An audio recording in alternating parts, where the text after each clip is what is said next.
Stop it, sit down, sit down, sit down. Here's a good story. Once upon a time, there were two children who lived on the edge of a great forest with their father, a poor woodcutter, and their stepmother. And the children's names were Hansel and Gretel. But no matter how hard the woodcutter worked, there was never quite enough food to go around. And then, as if to make matters worse, a famine fell on the land. And one night, as they lay in bed, the stepmother turned to the father with the candlelight dancing in her pinched grey eyes. "Listen, my dear," she said, "we must do something. We've no food. At least not enough for the four of us. We must get rid of Hansel and Gretel."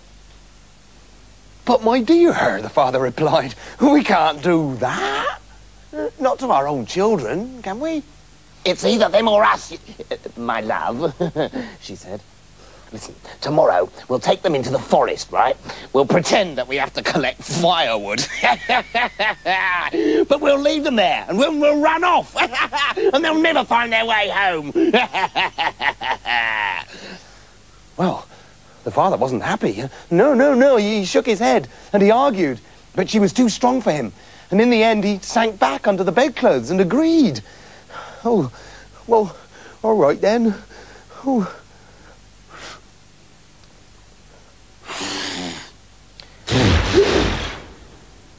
Now, Hansel had been too hungry to sleep that night, and he'd overheard everything that had been said. As soon as he was sure that his two parents were asleep, and the way his stepmother snored, that wasn't too hard to tell. Horrible noise. He slipped out of the house, and in the light of a full moon, he collected as many pebbles as he could carry, each one glittering like a silver coin, and he filled his pockets with them, ready for the next day. The next day came, and off they all went, and as they walked, Hansel secretly dropped the pebbles on the ground to leave a trail behind him. Lots of tiny pebbles slipped silently onto the forest floor. Finally, they came to a small clearing, and their father built a bonfire to keep them all warm. Then the stepmother put an arm round each of the children, smiled sweetly, and said, "Well, why don't you two dear children just sit down here and have a rest by the fire, you know? No, don't even offer to help. You just keep nice and warm by the fire. Don't worry, we'll just go and get some wood. We won't be long. Okay? Cheerio." And with that, the wicked stepmother tore off at 50 miles an hour, dragging the father with her, and the children were lost and alone in the wood. But as soon as the moon had risen, the scattered pebbles shone like silver lights, and Hansel and Gretel followed them all the way home. Well, the stepmother was astonished. "Hansel, Gretel, you're home! You're home! Where have you been, worrying us to death? Batter, batter, batter, punch, poke, punch, smack, smack, batter, batter, batter, batter, punch, punch, punch, punch, etc., etc., for 2 whole hours. Anyway, a few weeks later, she decided to try again. Lying in bed, she forced her husband to agree to leave the children in the forest one more time. But once again, Hansel overheard them talking, and so was ready with a plan. The next day, off they went. This time, as they made their way into the wood, Hansel scattered crumbs from a piece of bread he had saved from breakfast on the ground to make a path back.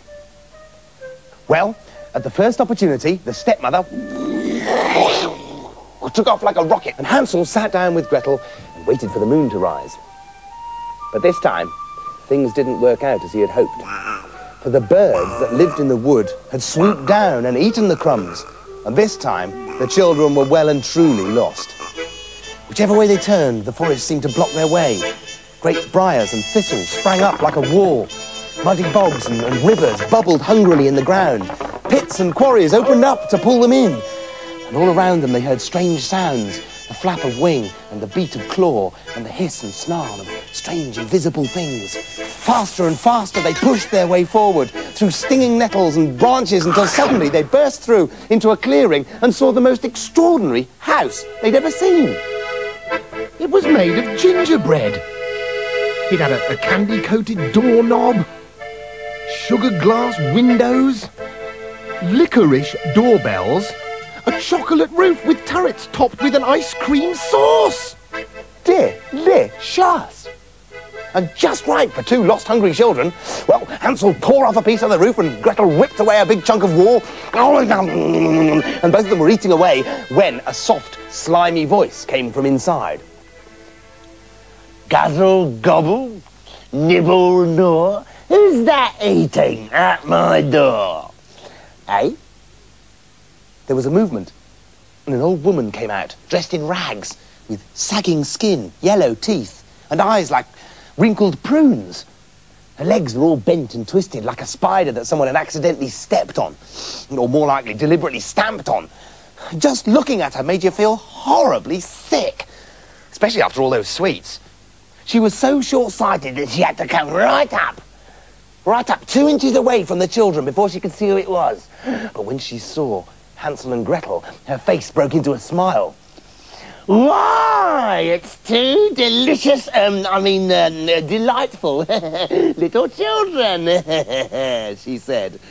Why don't you come inside my little house? You know, no, don't be afraid. I'd love to have you both for dinner.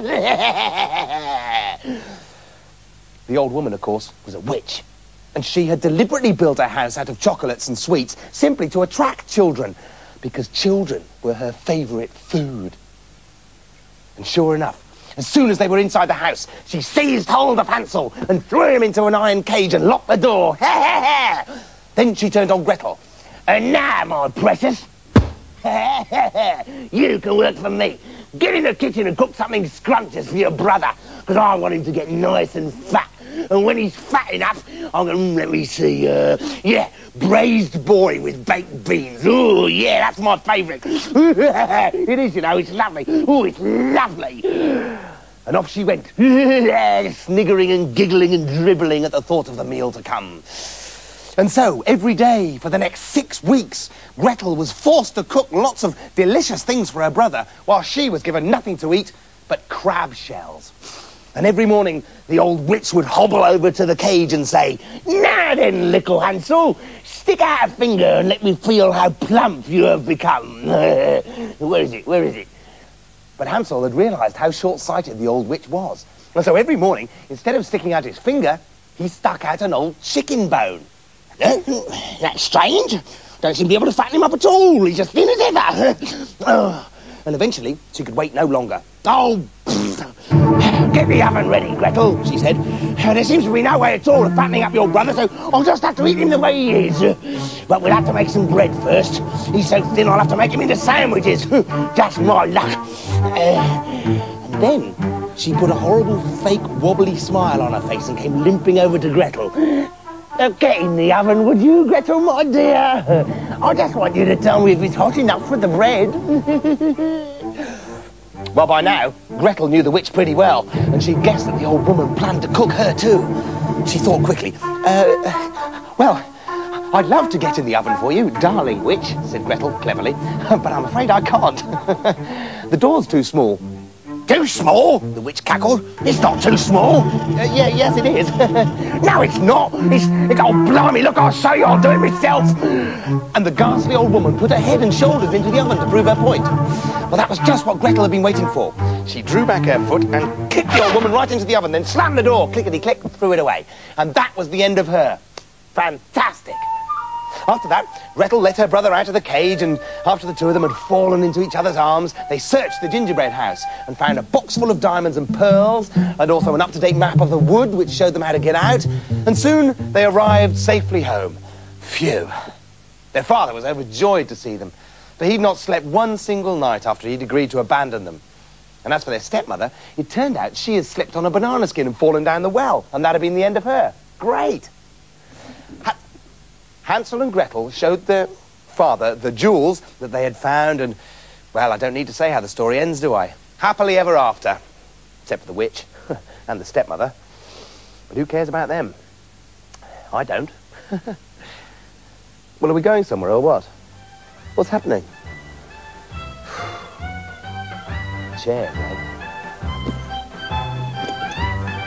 come on, I can't hang around here all day. Let's go somewhere or have some lunch or something.